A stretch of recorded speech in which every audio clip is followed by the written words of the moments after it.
हरे Krishna Bhagavad Gita chapter 2 श्लोक 10 संजय उवाच तम उवाच ऋषिकेशा प्रसन्निवा भारत सेनयोरुभयोर्मध्ये विषिदन्तम् इदं वचः।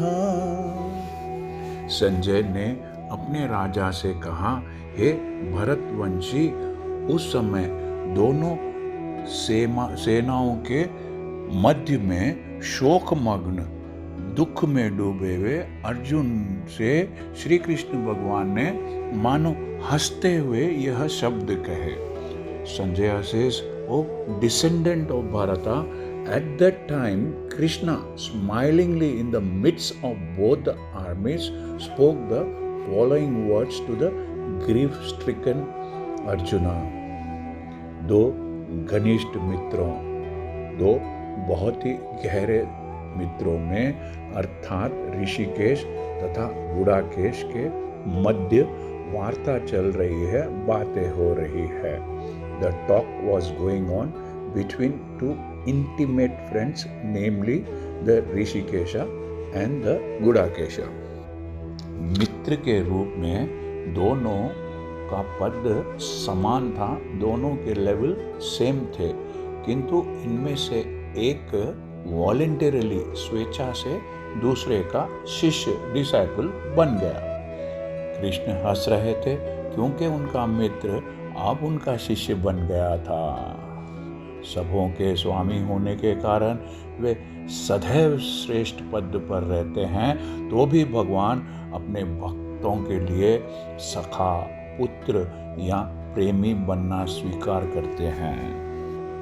As Lord of all, He is always in the superior position as the master of everyone, and yet the Lord accepts one who wishes to be a friend, a son, a lover or a devotee, or wants him in any other relation.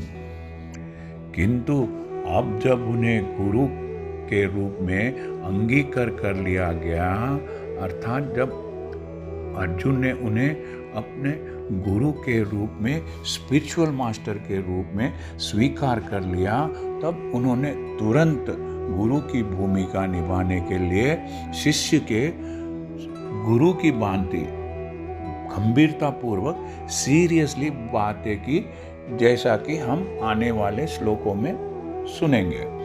ऐसा प्रतीत होता है, ऐसा महसूस होता है कि गुरु तथा शिष्य की यह वार्ता दोनों सेनाओं की उपस्थिति में, प्रेजेंस में हुई, जिससे सारे लोग लाभान्वित हुए, बेनिफिटेड हुए। अतः भगवद गीता का संवाद किसी एक व्यक्ति, समाज या जाति के लिए नहीं, बल्कि सबों के लिए है, और उसे सुनने के लिए शत्रु या मित्र समान रूप से अधिकारी है। The talks of Bhagavad Gita are not for any particular person, society or community, but it is for everyone, irrespective of friends or enemies. Everybody is equally entitled to hear them.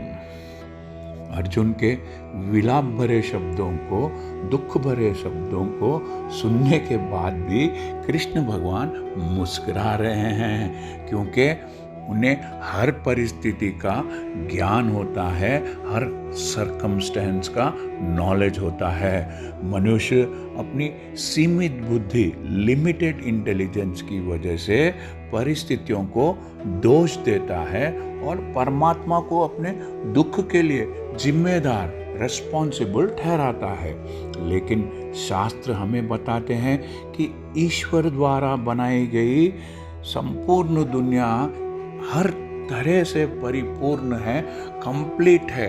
अच्छे और बुरे दोनों तरह की परिस्थितियाँ हमारे पास एक दिव्य उद्देश्य, एक डिवाइन पर्पस लेकर आती है। जो लोग इस रहस्य को, इस सीक्रेट को समझते हैं, वे कठिन परिस्थितियों में, डिफिकल्ट कंडीशंस में भी कभी परेशान नहीं होते हैं, और धैर्य और शांति के साथ, विथ डिटर्मिनेशन एंड पीस के साथ ऐसी परिस्थितियों का सामना करते हैं और कई बार ऐसा भी होता है कि भगवान अपने भक्तों की परीक्षा लेने के लिए भी उनके जीवन में कष्ट उत्पन्न करते हैं, डिफिकल्टीज क्रिएट करते हैं। किंतु यदि मनुष्य आत्मसंतुष्ट हो जाता है, सेल्फ सेटिस्फाइड हो जाता है, तब उसकी आत्मा उसे इन विपदाओं से, डिफिकल्टी से जूझने के लिए शक्तिशाली बनाती है, पावरफुल बनाती है, जिससे वे इन तकलीफों को, विपदाओं को सहने और उनसे जूझने में, फेस करने में सक्षम हो जाते हैं, कैपेबल हो जाते हैं। सुख हो या दुख, यदि कोई प्रामाणिक गुरु के द्वारा भगवान श्री कृष्ण की शरण में रहता है तो वह किसी भी परिस्थिति में विचलित नहीं होता है। A living entity with the help of a spiritual master surrendered to the supreme personality of Godhead, Krishna never gets disturbed in any circumstances. हरे कृष्णा। यदि आपको यह चैनल पसंद आया है तो सब्सक्राइब दबाकर सब्सक्राइब कीजिए और इस चैनल को लाइक कीजिए। Thank you. हरे कृष्णा।